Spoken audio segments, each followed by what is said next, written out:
Hi നമസ്കാരം പ്രിയപ്പെട്ടവരെ, 2-3 വീഡിയോകൾ എൻ്റെ പ്രിയപ്പെട്ട പ്രേക്ഷകരെ നിങ്ങൾ സ്കിപ്പ് ചെയ്ത് എല്ലാവരും ഒന്ന് കാണണം.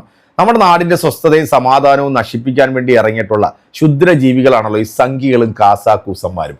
സത്യത്തിൽ ലോകത്ത് വിശ്വസിക്കാൻ കൊള്ളാത്ത 3 ഇനങ്ങളുണ്ടെന്നുണ്ടെങ്കിൽ അതൊന്ന് കാസ, ഒന്ന് സംഘി, ഒന്ന് ജൂതൻ. ഈ 3 എണ്ണത്തിനെയും നമ്പാൻ കൊള്ളത്തില്ല. നമ്പിയാൽ നമ്പുന്നവൻ എന്ന് മാത്രമേ നമുക്ക് പറയാൻ സാധിക്കത്തുള്ളൂ. ഒരിക്കലും ഈ ഒരു വിഷയത്തെ കുറിച്ചിട്ട് ഒരു വീഡിയോ ചെയ്യരുത് എന്ന് ആഗ്രഹിച്ച ഒരാളാണ് ഞാൻ. പക്ഷേ എനിക്ക് ഈ മലൻ TV കൊണാണ്ടറിന്റെ ഈ ഒരു വീഡിയോ കണ്ടപ്പോഴത്തേക്ക് ഇതിനെക്കുറിച്ചിട്ട് പറയാതിരിക്കാൻ വയ്യ. കഴിഞ്ഞ ദിവസം നിങ്ങൾ എല്ലാവരും കണ്ടു കാണും, തിരുവനന്തപുരത്ത് നമ്മുടെ മഹിളകളുടെ, അതായത് മഹിളാ മോർച്ചയുടെ ഒരു ശക്തി പ്രകടനം നടന്നായിരുന്നു. ആ ശക്തി പ്രകടനത്തിന് മുൻപന്തിയിൽ നിന്നത് മുൻ DGP ആയിട്ടുള്ള നമ്മുടെ മാധവാണ്. മാധവ് ഇപ്പോൾ തെരഞ്ഞെടുപ്പിലൊക്കെ മത്സരിച്ച് ഒരു പക്ഷേ ചിലപ്പം ആഭ്യന്തരമന്ത്രി ആകാനായിട്ടുള്ള ചാൻസ് വരെ കാണുന്നുണ്ട്. അപ്പൊ ചേച്ചി പണ്ട് ധരിച്ചിരുന്ന അതേ വസ്ത്രത്തിനെതിരെ ഒരു മുദ്രാവാക്യം വിളിയൊക്കെ നിങ്ങൾ കേട്ട് കാണുമല്ലോ. കൊലവിളി മുദ്രാവാക്യമായിരുന്നു. കാക്കിക്കുള്ളി കമ്മ്യൂണിസ്റ്റ് എങ്കിൽ ഞങ്ങൾ വലിച്ചു കീറി ഭിത്തിയിലൊട്ടിക്കുമെന്നാണ് ചേച്ചി പറഞ്ഞത്. അപ്പൊ ചേച്ചിയും പണ്ട് ധരിച്ചിരുന്ന ഒരു കാക്കിയാണ്. ഈ ചാണകം ചവിട്ടിയ തലയുടെ ഫിലമെന്റ് പോകുമെന്നുള്ളത് നമുക്കറിയാം. കേരളത്തിൽ ഇത്രയധികം അപരമത വിദ്വേഷം നടത്തിക്കൊണ്ടിരിക്കുന്ന ഈ പുഴുത്ത ജന്മങ്ങൾ, ഇതുപോലത്തെ ചില വൃത്തികെട്ട ഊള ചാനലുകൾ, ഇതുപോലത്തെ കുറെ ആളുകൾ നമ്മുടെ കേരളത്തിന്റെ ശാപമായിട്ട് മാറിയിട്ടുണ്ട്. 10-14 വർഷമേ ആയിട്ടുള്ളൂ നമ്മുടെ ഈ കേരളത്തിന് സമാധാനവും സ്വസ്ഥതയും കളയാൻ വേണ്ടി അവറ്റകൾ ഇറങ്ങി തിരിച്ചിട്ട്. ഇപ്പം ഈ ഭജഗോവിന്ദം എന്ന് പറയുന്ന ഒരു ഗ്രൂപ്പ് ഉണ്ട്. അവരിപ്പോൾ അമ്പലങ്ങളിലൊക്കെ ഈ ഭജന നടത്തുന്നവരാ. അത് കേട്ടിരിക്കാൻ നല്ല രസമാണ്. കഴിഞ്ഞ ദിവസം കോട്ടയത്ത് ഒരു ക്ഷേത്രത്തിൽ ഈ ഒരു പരിപാടി നടക്കുന്ന സമയത്ത് ഇതിൻ്റെ മെയിൻ ഗായകൻ ചില കാര്യങ്ങൾ പറഞ്ഞിട്ടുണ്ട്. അത് നിങ്ങളൊന്ന് എല്ലാവരും ശ്രദ്ധാപൂർവം ഒന്ന് കേൾക്കണം. നമ്മുടെ ഈ നാട്ടിൽ ഇപ്പം നഷ്ടപ്പെട്ടു പോയിക്കൊണ്ടിരിക്കുന്ന ഒരു സാധനമാണ് ഈ മതസൗഹാർദ്ദം എന്ന് പറയുന്നത്. ഈ ചെകുത്താന്റെ പണിയെടുത്തുകൊണ്ടിരിക്കുന്ന ഈ കാസയും സംഘിയും അടിച്ച് കേരളത്തിൽ നിന്ന് തുരത്തി ശുദ്ധീകരിച്ചില്ല എന്നുണ്ടെങ്കിൽ നമ്മുടെ ഈ നാട്ടിലെ ജനങ്ങൾ തമ്മിത്തല്ലി കടിച്ചു കീറി തിന്നുന്ന ആ ഒരു സിറ്റുവേഷനിലേക്ക് ഇവർ കൊണ്ടെത്തിക്കും. എന്തായാലും നമുക്കിന്ന് കുറച്ച് വീഡിയോകൾ കാണാം. അതിൽ ഈ ചലം ചാനലിന്റെ കൊണാണ്ടർ ഒരു കാര്യം പറയുന്നുണ്ട്. നമ്മുടെ ഈ കഴിഞ്ഞ ദിവസം ചേർത്തലയിൽ ഈ കുഴിമന്തി വിഷയവുമായി ബന്ധപ്പെട്ട ഒരു സംഭവം നടന്നല്ലോ.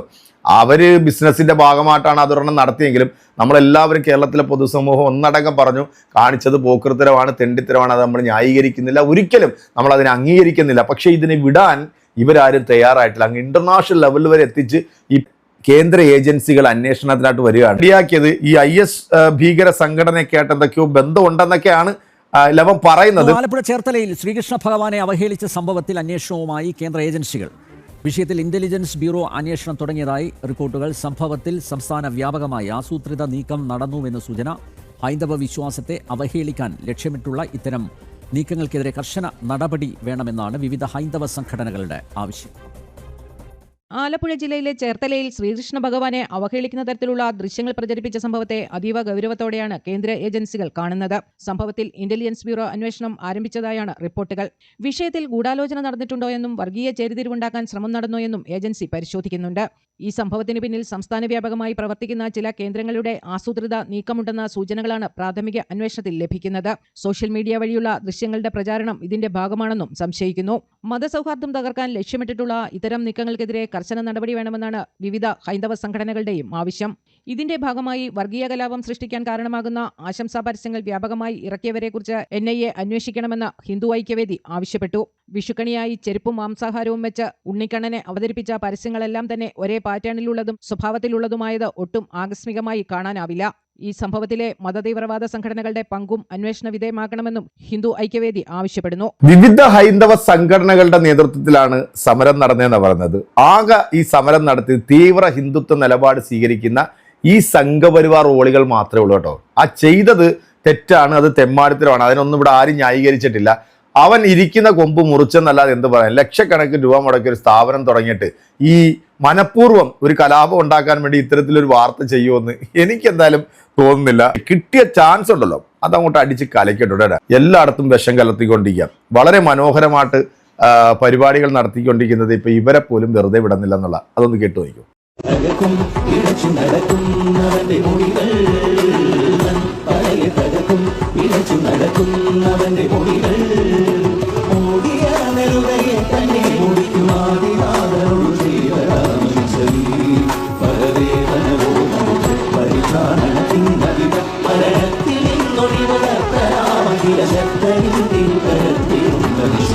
ഇതാണ് ഇപ്പോ സോഷ്യൽ മീഡിയയിൽ വൈറലായിട്ടുള്ള ഒരു പാട്ടും ക്ഷേത്രത്തില് ക്രിസ്ത്യൻ ഭക്തി ഗാനം പാടി എന്ന് പറഞ്ഞുകൊണ്ട് ഈ പിള്ളേരെ പിടിച്ച്, ഈ ചെറുപ്പക്കാരായിട്ടുള്ള ഒരാൾക്കാരെ പിടിച്ച് എയറിൽ കയറ്റി അവരെ സോഷ്യൽ മീഡിയയിൽ സൈബർ പുള്ളിങ് നടത്തി അവരെ പൊങ്കാല ഇട്ടുകൊണ്ടിരിക്കുന്ന പാട്ട് ഇതാണ്.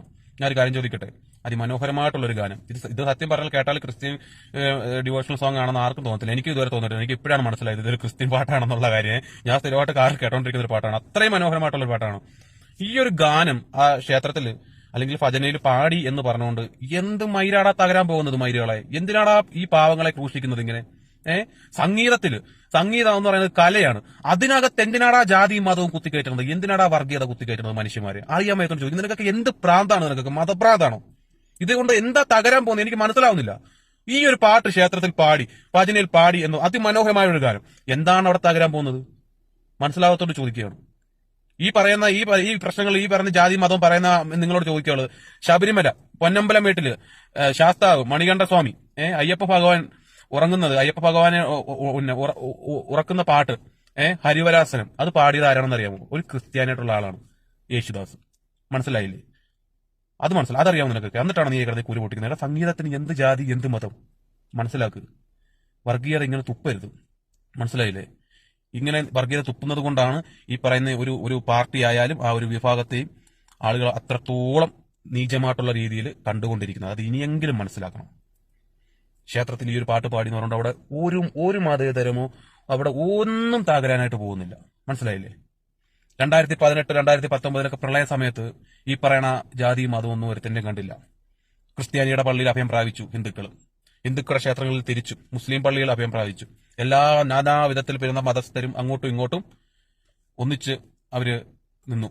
അന്നേരം ഒരുത്തനും ജാതിയും മതവും ഒന്നും ഇല്ലായിരുന്നു. ഇപ്പം വർഷങ്ങൾ കുറച്ചിങ്ങോട്ട് കഴിഞ്ഞപ്പോൾ തിന്നേലിന്റെ ഇടയിൽ കയറിയിട്ട് എല്ലാവരും കുത്തിക്കഴപ്പ ഇളകി വിഷം ചീറ്റിക്കൊണ്ട് വന്നിട്ടുണ്ട്. മതം പറഞ്ഞോ നിങ്ങൾ മതം പറയേണ്ടത് മതം വേണം. എല്ലാവർക്കും അവനവന്റെ മതം വലുത് തന്നെയാണ്. അങ്ങനെ തന്നെയാണ് ഞാനും പറയുന്നത്. നമ്മൾക്ക് നമ്മുടെ മതം വലുതാണ്. അതുപോലെ മറ്റുള്ളവരുടെ മതം അവരുടെ മതത്തെ നമ്മൾ ബഹുമാനിക്കുകയും വേണം.